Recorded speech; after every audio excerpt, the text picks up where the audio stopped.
दोन अल्पवयीन मुलांवर लैंगिक अत्याचार करणाऱ्या विकृताला कल्याण रेल्वे पोलिसांनी बेड्या ठोकल्यात। अरुण उत्तप्पा असे या विकृत आरोपीचे नाव आहे। ही दोन्ही अल्पवयीन मुले वडाळा येथे राहणारे होते। अरुण त्यांच्यावर अनेक महिन्यांपासून लैंगिक अत्याचार करत होता। लैंगिक अत्याचार करण्यासाठी त्याने या दोन्ही मुलांना कल्याणमध्ये आणले होते। मात्र कल्याण रेल्वे स्टेशनवर या तिघांना पाहून गस्तीवर असणाऱ्या कल्याण रेल्वे पोलिसांच्या पथकाला संशय आला। त्यांनी अरुणसह या दोन्ही अल्पवयीन मुलांना ताब्यात घेतलं। त्यांची चौकशी केली असता हा धक्कादायक प्रकार उघडकीस आलाय।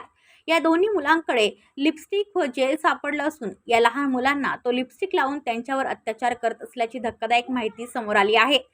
कल्याण रेल्वे पोलिसांनी गुन्हा दाखल करत या आरोपीला वडाळा रेल्वे पोलिसांकडे वर्ग केले आहे। रविवारी संध्याकाळच्या सुमारास कल्याण रेल्वे स्थानकात फलाटावर फिरत असलेल्या 3 संशयितांना रेल्वे पोलिसांनी ताब्यात घेत त्यांच्याकडे चौकशी केली। यातील 2 लहान मुले 11 वर्षाची असून आरोपी 28 वर्षाचा आहे। चौकशीत अरुण याने परिसरात राहणाऱ्या 2 अल्पवयीन मुलांना फिरण्याच्या निमित्ताने बाहेर आणले होते। दरम्यान या मुलांनी दिलेल्या माहितीनुसार आरोपी या मुलांना लिपस्टिक लावून तसेच जेलचा वापर करून त्यांच्यावर लैंगिक अत्याचार करत होता।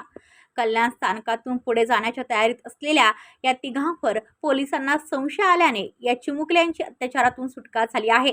दरम्यान हे तिघेही मुंबईतील वडाळा परिसरात राहत असल्याने पोलिसांनी हा गुन्हा वडाळा पोलिसांकडे वर्ग केल्याचे कल्याण रेल्वेचे वरिष्ठ पोलीस निरीक्षक पंढरीनाथ कांदे यांनी सांगितले आहे।